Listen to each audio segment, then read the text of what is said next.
Depuis Tel Aviv, les autorités leur demandent d'éviter totalement de se rendre à des rencontres sportives et événements culturels auxquels participent des Israéliens, surtout au prochain match de l'équipe d'Israël à Paris.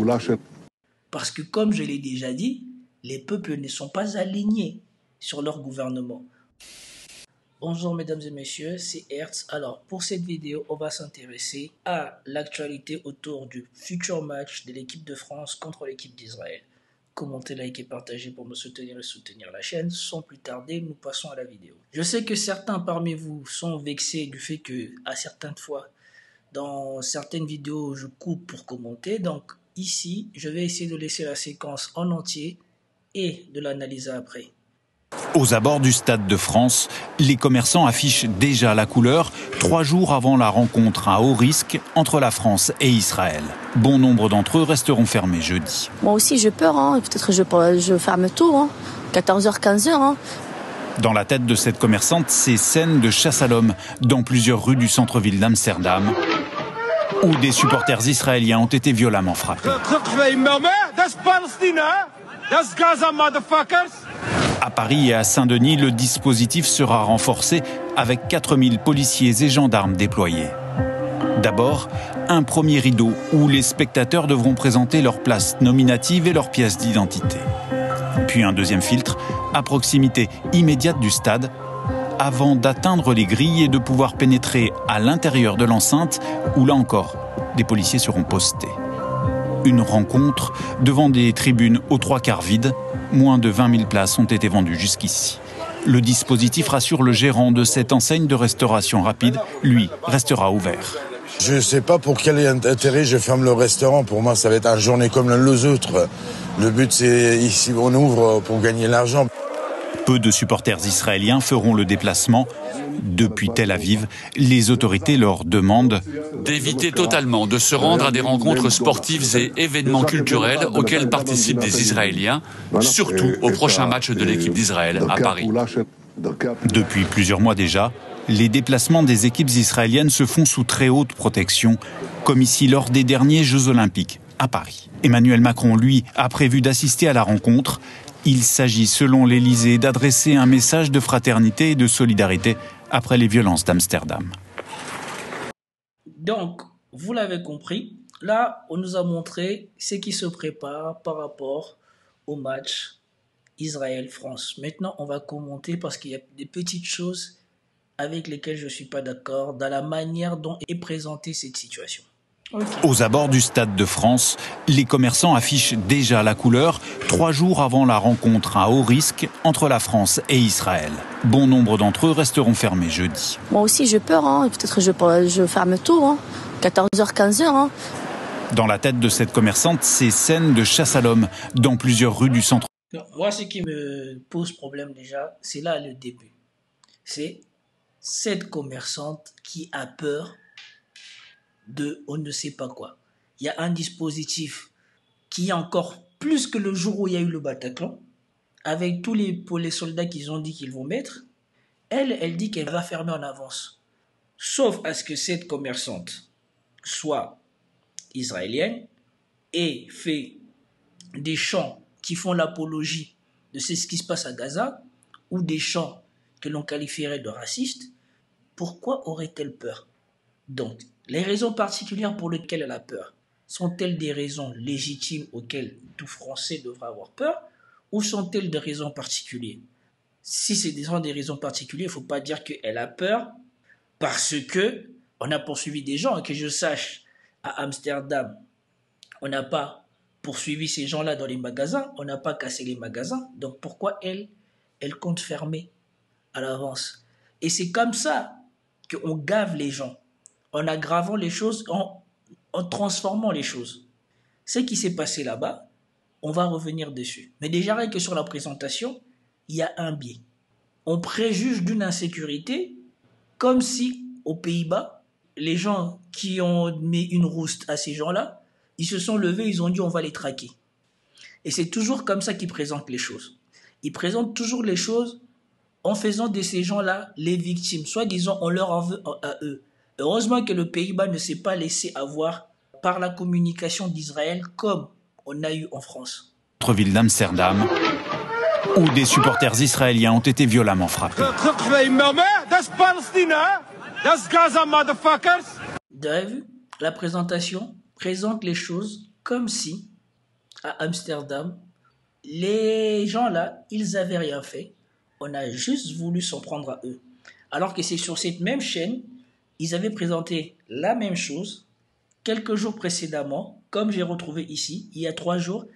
C'est comme ça qu'ils avaient présenté les choses. Là aussi, ils ont voulu prendre un biais pour présenter ces gens-là comme les victimes. Mais heureusement que la police du Pays-Bas avait gardé les preuves de ce que ces gens-là ont fait dans l'après-midi qui ont provoqué ces échauffourées. Et donc, ils ne pouvaient pas totalement mentir face à ce que les Pays-Bas avaient constaté des méfaits de ces gens-là. Regardez. Un homme frappé alors qu'il est à terre, puis un autre jeté dans un canal. Dans les... Regarde comment on fait la victimisation. Un homme frappé alors qu'il était à terre. Un autre jeté dans un canal. Quand ils parlent des victimes palestiniennes, ils ne disent pas une femme touchée alors qu'elle était avec ses enfants. Des enfants touchés alors qu'ils étaient en train de jouer. On ne met pas ça, on dit des bombardements israéliens ont causé 28 morts de façon indiscriminée. Mais là, pour des gens qui ne sont même pas blessés, un homme frappé alors qu'il est à terre. Là, c'est grave. Mais par contre, bombarder les gens dans leur sommeil, brûler les gens dans leur sommeil, oh non, mais là, c'est rien, c'est normal. Les rues d'Amsterdam, ces supporters israéliens ont été violemment pris pour cible. On dirait que cela a été organisé. Ils nous ont sauté dessus. Ils ont poignardé des gens. Ils les ont... Et ce qui est bien, quand tu suis l'actualité de ces gens-là, c'est qu'à eux, on leur donne toujours la place et la parole pour donner leur version de fait. Eux, on leur donne toujours la place, la parole, le temps, sans les presser, sans les embrouiller pour qu'ils donnent leur version, auquel on ne donnera pas aux autres la possibilité de dire ce qui était. Heureusement que le Pays-Bas n'est pas comme la France. Le Pays-Bas a exposé les raisons pour lesquelles ils ont pris une rouste.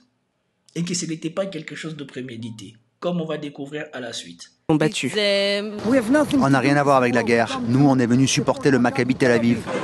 Ces attaques sont survenues en marge d'un match de football jeudi entre l'Ajax Amsterdam et le Maccabi Tel Aviv. La maire de la ville a annoncé l'ouverture d'une enquête. Au moins 62 personnes ont été arrêtées selon la police néerlandaise qui, dans l'après-midi, rapportait plusieurs incidents. Voilà. La police néerlandaise, malgré qu'elle a arrêté des gens, l'après-midi du match, elle avait rapporté les incidents. Et voilà les incidents. Ces gens-là, ils vont dans le pays des gens faire des choses comme ça. Après, ils viennent pleurer quand on leur met une rouste. Ces drapeaux palestiniens arrachés des façades par les supporters israéliens et ces slogans provocateurs. Vous avez entendu? Quand ils parlent des chants racistes, xénophobes, qui font l'apologie de ce qui se passe à Gaza, ils disent « et ces chants provocateurs ». Eux, pour eux, c'est des chants provocateurs. Mais toi, si tu critiques eux, toi, tu es antisémite. Eux, c'est des chants provocateurs, mais toi, tu es antisémite. Voilà comment on voit les choses.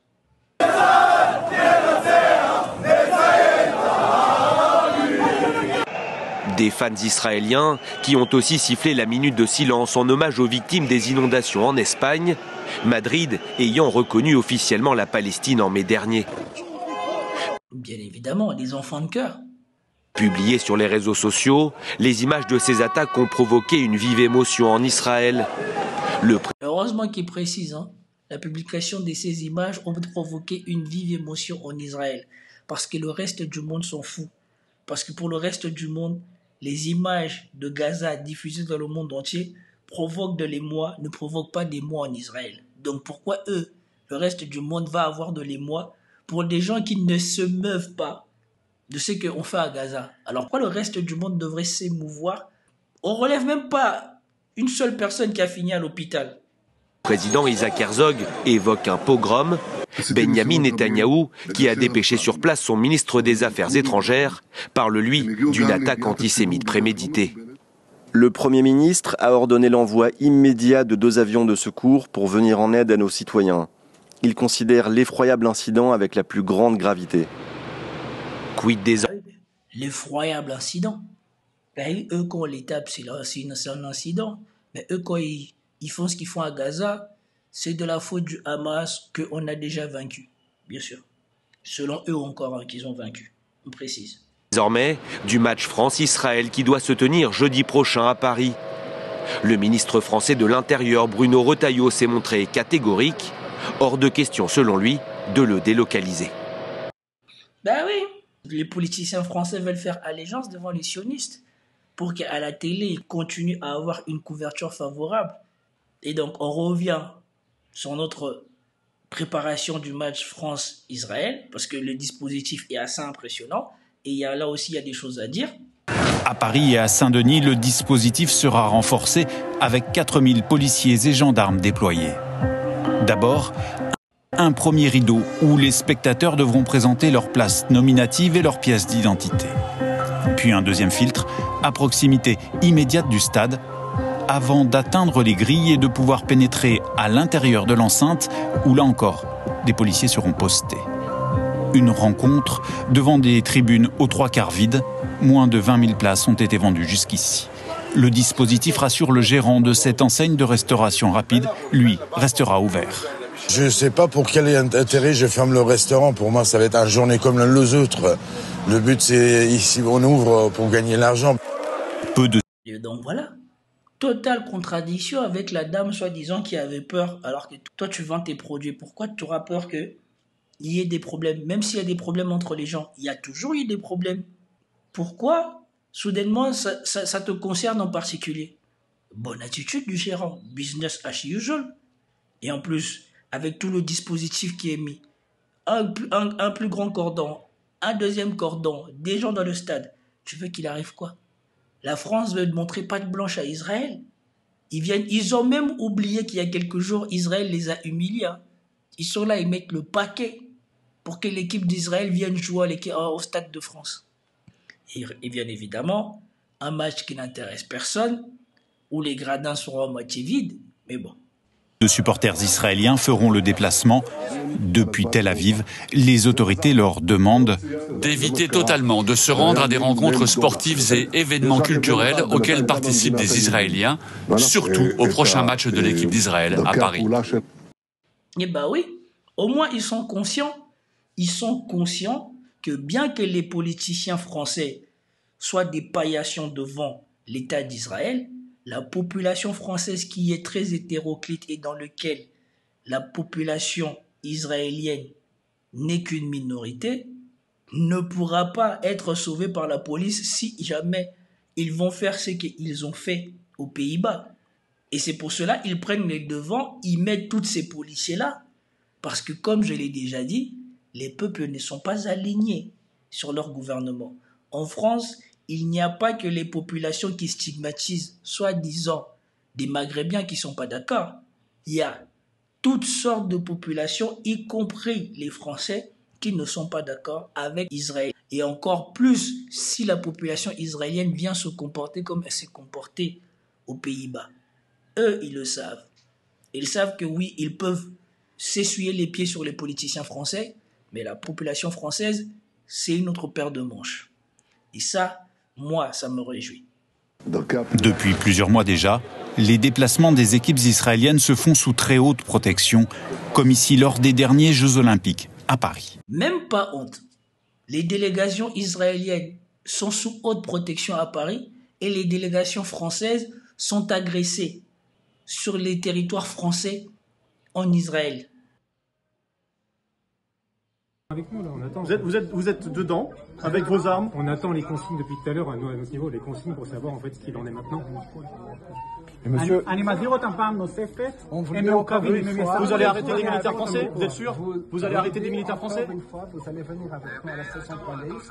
Si vous venez pas, on va vous arrêter. Est-ce que vous êtes... touche pas, ne me touche pas, ne me touche pas, ne me touche pas, ne me touche pas, ne me touche pas, ne me touche pas, Regardez. ne me touche pas, ne me touche pas, ne me touche pas, don't touch me, don't touch me, boy, come with me, don't touch, come with me.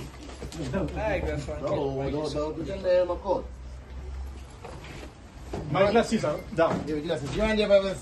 It's better to come with me to the. Come on, yes.